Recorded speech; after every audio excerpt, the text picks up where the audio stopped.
Hello friends, आज हम financial management के अंदर करेंगे कैश मैनेजमेंट। कैश मैनेजमेंट जो है one of the component of working capital management है। वर्किंग कैपिटल मैनेजमेंट के 3 कंपोनेंट्स होते हैं: cash management, receivable management and inventory management.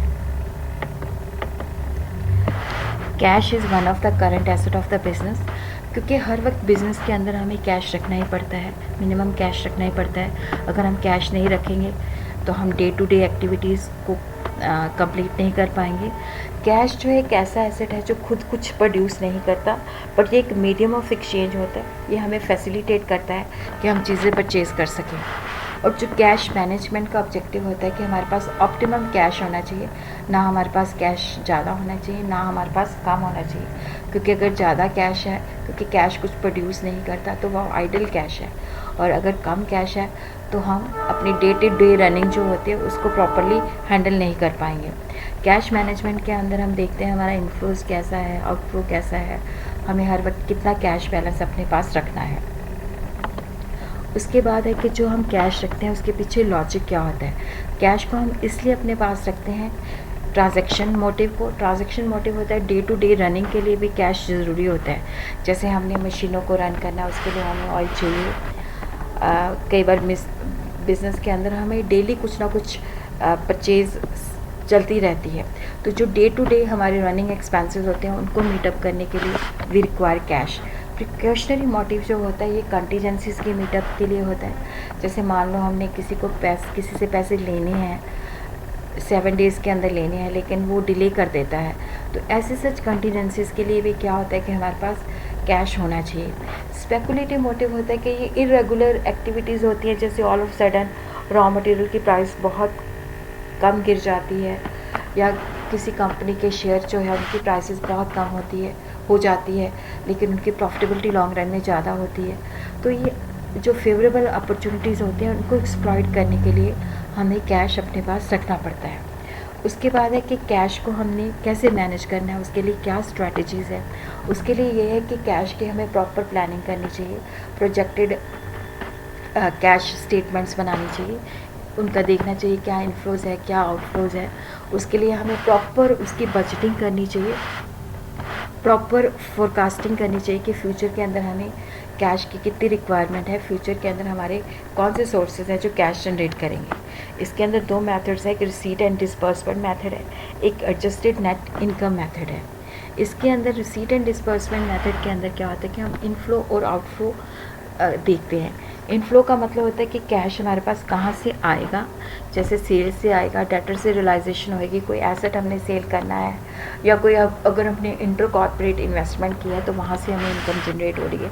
Payment जो होती है, जैसे हमने सप्लायर को पेमेंट करनी है, वर्कर्स को पेमेंट करनी है, सैलरीज पे करनी है, लोन लिया हुआ है तो उसके ऊपर कोई इंटरेस्ट देना है, ऐसे करके हम एक्सपेंसेस की भी क्या है प्रोजेक्शन करते हैं। तो जो शॉर्टफॉल होते हैं, अगर रसीद कम है तो वो देखते हैं कि हमने कहाँ से मीटअप करनी है। उसी तरह ही हम एडजस्टेड नेट इनकम मेथड के अंदर भी हम कैश की फोरकास्टिंग करते हैं।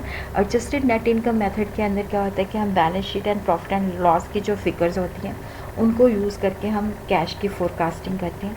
यहाँ पे जो कैश की प्लानिंग की जाती है, 3 सोर्सेज होते हैं, 3 कंपोनेंट्स होते हैं। एक सोर्सेज ऑफ कैश होता है, एक यूजेस ऑफ कैश, एक एडजस्टेड कैश बैलेंस होता है। इसके अंदर हम एस्टिमेट करते हैं कि कैश के क्या सोर्सेज हैं, कैश की क्या एप्लीकेशंस हैं, और अगर हमारे सोर्सेज कम है, एप्लीकेशन ज़्यादा है, तो कैश हमने कैसे अरेंज करना है। उसके बाद है management of cash flows. Cash flow के अंदर ये है कि जैसे हमें अगर किसी से कैश लेना है तो उसका तेज़ी से हमें भुगतान होना चाहिए, और अगर हमने किसी को कैश देना है तो उसका स्लोली हमें पेमेंट करनी चाहिए। फर्स्ट हम करेंगे method of accelerating cash inflows. अगर हमने नेचुरली अगर हमने अपनी कैश पोजीशन जो है अच्छी रखनी है, अपनी लिक्विडिटी पोजीशन साउंड करनी है, तो हमें कस्टमर्स को मोटिवेट करना चाहिए by giving them attractive discount, ताकि वो हमें इमीडिएटली पेमेंट कर सकें। और सेकेंडली क्या होता है कि कई बार हमें चेक आता है, मेल से चेक आता है, और कई बार हम बैंक के अंदर नहीं डालते तो ये फ्लोट्स हो जाते हैं, जो डिलेज़ हो जाती हैं।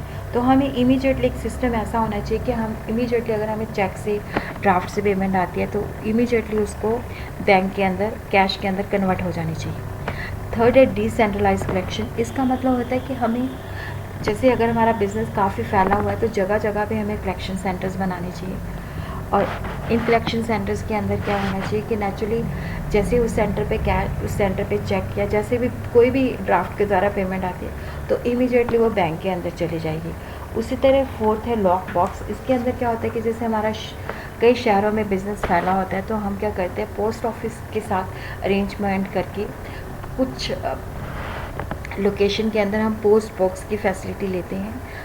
उसके अंदर पोस्ट बॉक्स की फैसिलिटी डिपेंड करते हैं कि वहाँ पे जहाँ पे वो हमने सेलेक्ट किया है सेंटर, वहाँ पे कस्टमर्स कितने हैं, उनसे हमें पेमेंट रेमिटेंस का अमाउंट कितना है। उसके बाद क्या होता है कि वो लोग जिन्होंने हमें पेमेंट करनी है उस पोस्ट बॉक्स के अंदर हमारे चेक्स वगैरह डालते रहते हैं। तो जो लोकल बैंक है उसके साथ हमारा अरेंजमेंट होता है, वो डेली जो है उन पोस्ट बॉक्सेस के अंदर से वो चेक्स या ड्राफ्ट निकाल के इमीडिएटली उसको कैश में कन्वर्ट कर देता है। उसी तरह ये है कि अगर हमने पेमेंट करनी है तो स्लो मोशन में करनी चाहिए। जैसे हमें कोई 15 दिन का क्रेडिट देता है तो हमें लास्ट डेट को पेमेंट करनी चाहिए।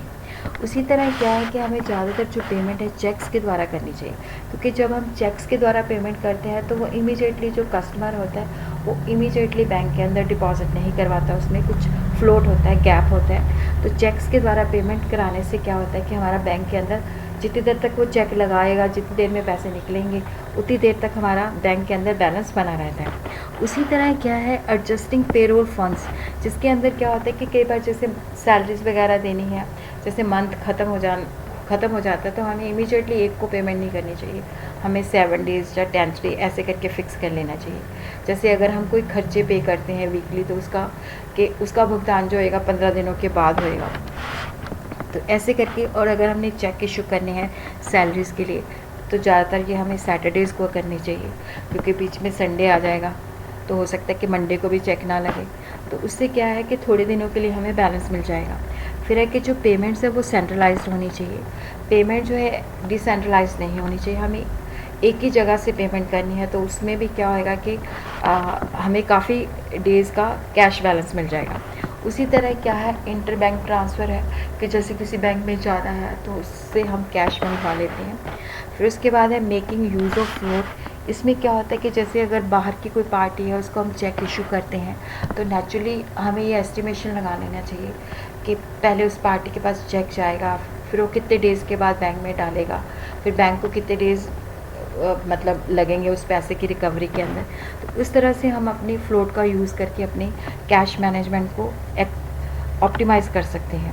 फिर उसके बाद है कि हमेशा हमारे पास ऑप्टिमम कैश बैलेंस होना चाहिए, हमारी ओवरऑल कॉस्ट की रिडक्शन होनी चाहिए, प्रॉपर कैश बजट बनाने चाहिए, short term, medium term, long term needs को हमें एस्टिमेशन करना चाहिए ताकि हमारे पास ऑप्टिमम कैश बैलेंस हमेशा रहे। उसके बाद है cash management models. Cash management model के अंदर फर्स्ट हम करेंगे विलियम बामोल का मॉडल। ये बिल्कुल इकोनॉमिक ऑर्डर क्वांटिटी जैसा है। इकोनॉमिक ऑर्डर क्वांटिटी के अंदर क्या होता है कि हम वो साइज़ डिटर्मिन करते हैं जिसमें ordering and carrying cost equal होती है, और इसने यही इन्वेंट्री का ही मेथड जो है कैश का कितना बैलेंस हमेशा रखना चाहिए उसके अंदर इसको इस्तेमाल किया है कि ऑप्टिमल कैश बैलेंस जो है is reached at a point where the total cost is the minimum. यहाँ पे जैसे OX पे हम क्वांटिटी ऑफ कैश लेते हैं, OY पे हम कॉस्ट लेते हैं।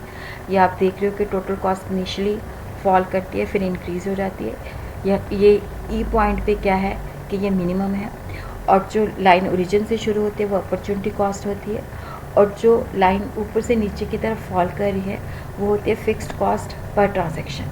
और यहाँ पे ये तीनों इंटरसेक्शन कह रहे हैं वो हमारा ऑप्टिमम कैश बैलेंस है। इसके अंदर कुछ अजम्पशंस हैं। एक तो ये कि हमें पता है कि फ़र्म की कैश नीड्स क्या हैं, फ़र्म की जो यूजेस है वो भी कांस्टेंट है।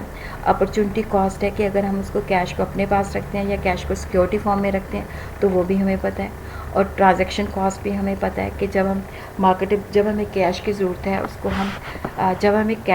है हम सिक्योरिटीज़ को उसमें कन्वर्ट करते हैं कैश के अंदर, तो उस पर जो खर्चा आता है वो भी हमें पता है, और वो भी हमारी चेंज नहीं होती, वो भी हमारी कांस्टेंट रहती है। उसके बाद इसका फार्मूला बिल्कुल EOQ की जैसा ही है। यहाँ पे C जो है ऑप्टिमम कैश बैलेंस है, स्क्वायर रूट है एनुअल या मंथली कैश डिस्बर्समेंट है, F जो है फिक्स्ड कॉस्ट पर ट्रांजैक्शन है,